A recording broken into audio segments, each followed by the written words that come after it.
संजय गायकवाड यांची कॅन्टीनमध्ये मारहाण असेल, गोपचंद पडळकर आणि जितेंद्र आव्हाड यांच्या समर्थकांमध्ये झालेली मारहाण असेल आणि कालची जी घटना आहे, काय वाटतं की हा जो मारहाणीचा त्रिकोण पूर्ण झाला आहे? हा त्रिकोण, चौकोन, अष्टकोन, षष्टकोन नाही, तर महाराष्ट्राला एका प्रतिगामत्वाच्या चक्कीमध्ये आणि चक्रामध्ये हे पुरतं देवेंद्र फडणवीसांनी हे अडकवलेलं आहे. आणि देवेंद्र फडणवीसांसारखा लाचार मुख्यमंत्री आजपर्यंत महाराष्ट्राला मिळाला नाही. स्वतःच्या पक्षाचे 135 आमदार असतानाही त्याला या सर्व गुंडागर्दी करणाऱ्या माणसांना सहन करावं लागतं. याचा अर्थ काय, तर ते लाचार आहेत. आणि हा एक चक्र आहे, दृष्टचक्र त्यांनी हे सुरू केलेलं आहे. आता हे दृष्टचक्र जे आहे हे भेदल्याशिवाय आम्ही गप्प बसणार नाही, हा यातला आशय आहे. उद्धव ठाकरेंची एक सामनामधून मुलाखत प्रदर्शित झाली. उद्धव ठाकरे म्हणतात की आम्ही 20 वर्षानंतर एकत्र आलोय, महाराष्ट्राच्या हितासाठी पुन्हा मी राजसोबत चर्चा करेन. त्यांचा पक्ष आहे, त्यांचे 2 पक्ष आहेत, ते दोघं भाऊ आहेत, ते परिवार आहेत, ते त्यांची चर्चा जी करायची ते करतील. मात्र मराठी हा मुद्दा जो आहे हा महाराष्ट्राच्या अस्मितेचा मुद्दा आहे, तो महाराष्ट्र धर्माचा मुद्दा आहे. हा काही फेबिकॉल नाही कोणाला जोडण्याचा. त्यामुळे या प्रश्नाच्या अनुषंगानं अख्खा महाराष्ट्र आणि समविचारी पक्ष लोक जे आहेत ते एकत्र आहे. राहिला आघाड्या युतीच्या संदर्भात, तर त्यांनी जसं महाराष्ट्राच्या अनुषंगानं महत्त्व दिलेलं आहे, तसंच काँग्रेस या देशाच्या सभ्य सुसंस्कृत राजकारणाकरता, भाजप हे गणतांत्रिक विरोधात असल्यामुळे भाजप विरोधात आणि संविधानाच्या संरक्षण संवर्धनाकरता आम्ही सर्वांसोबत जाण्याकरता तयार आहोत. हा आमचा त्याच्यासाठी असणारा प्रतिसाद आहे. नितेश राणेंनी एक वक्तव्य केलं होतं की शाळा बंद केल्यापेक्षा मदरसे बंद केले पाहिजेत, कारण की मदरशामध्ये आतंकवादी तयार केले जातात. आपण सत्ताधारी आहात, तसे काही आतंकवादी असतील तर त्यांना जेलमध्ये टाका, त्याच्यावर कारवाई करा, कोणी अडवलेलं आहे आपल्याला. मात्र त्या आड ते जे शाळा बंद करता सांगतात आहेत, याचा अर्थ ते आता भाजपमध्ये पुरते रमलेले आहेत.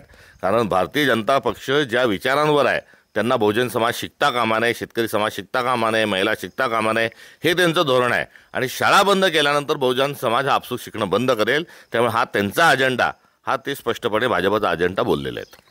संजय शिरसाटांनी 2 दिवसापूर्वी शनी शिंगणापूरला जाऊन दर्शन घेतलंय. कधी कधी चूक झाली तर जावं लागतं असं म्हणतायत. देवाला प्रार्थना केली की संकटाची मालिका दूर होऊ दे म्हणून. सतत चुका करत असताना कधीतरी चूक न करता वर्तन करावं, या आशयाचं एकंदर त्यांचं व्यक्तिमत्व आहे. त्यामुळे सतत चुकीचं आचार, विचार, व्यवहार आणि उच्चार असणाऱ्या शिरसाटांना आता कुठेतरी चांगलं वर्तन करण्याची जर उपस्थिती आली असेल तर त्यांना शुभेच्छा आहेत. संजय राऊत असं म्हणतात की लवकरच महाराष्ट्रामध्ये नवीन घडामोडी सुरू होतील. 4 मंत्री घरी जातील, 5वा गटांगळा खाते. एक मंत्री आधीच, एक आका, बीडमधला आका आधीच एक घरी गेलेला आहेत. आणि आता मोठ्या प्रमाणावर मंत्रिमंडळामध्ये रिशफलिंग होणार आहे. आणि आता कोणाकोणाच्या विकेट जातात हे बघायचं आहे. म्हणजे दिलेले आश्वासनं हे महाविकास आघाडीच्या विरोधात लढत असताना महायुतीने पूर्ण काही केले नाहीत. मात्र आता एक एक भ्रष्ट मंत्री आणि भ्रष्टाचाराचे प्रकरणं हे समोर येत चाललेलं आहे. आणि गेल्या 7-8 महिन्यातच हे सरकार पुरतं बदनाम झालेलं आहे. त्यामुळे अनेकांचे येणाऱ्या काळात दर 2-4 महिन्यांनी, 6 महिन्यांनी हे मंत्री, भ्रष्टाचारामधले जे मंत्री आहेत त्यांचे कांड बाहेर येतील आणि राजीनामा घ्यायला आम्ही भाग पाडू. हनी ट्रॅपबद्दल काय सांगा? हनी ट्रॅप हा समृद्धी महामार्गाच्या भ्रष्टाचाराची ती सावली आहे. मुळात समृद्धी महामार्गात 20,000 कोटीचा भ्रष्टाचार होणं आणि त्यातून हरामाचा जो आलेला पैसा आहे तो कशी विकृत आणि विचित्र स्वरूपाचं वर्तन करण्याकरता किंवा अयाशी करण्याकरता वापरला जातो, हे हनी ट्रॅपच्या माध्यमातून हे समोर आलेलं आहे. त्यामुळे वरिष्ठांना पैसे कमवण्याकरता जे काही पाईप म्हणून जे खालचे लोक वापरले ते पैसे देत असताना त्यांनी केलेलं हे वर्तन आहे. त्यामुळे छोटे आणि मोठे मासे या सगळ्या त्यामध्ये अडकलेले आहेत. हा दुसरं काही नसून हा उन्माद आहे आणि समृद्धी महामार्गातला भ्रष्टाचार आहे. एक शेवटचा प्रश्न आहे. गिरीश महाजन म्हणतात की ठाकरे बँड कधीचा संपला आहे. प्रवीण दरेकरही म्हणतात की ठाकरे बँड राहिला नाही म्हणून. गरज सर्व वैद्य मरो, हे भारतीय जनता पार्टीची जी मनोवृत्ती आहे ही त्यांच्या वक्तव्यातून प्रदर्शित होत आहे. नक्कीच. तर हे होते काँग्रेसचे प्रदेशाध्यक्ष हर्षवर्धन सपकाळ. कॅमेरामन निलेश देशमुखसह गणेश सोळंकी, TV9 मराठी, बुलढाणा.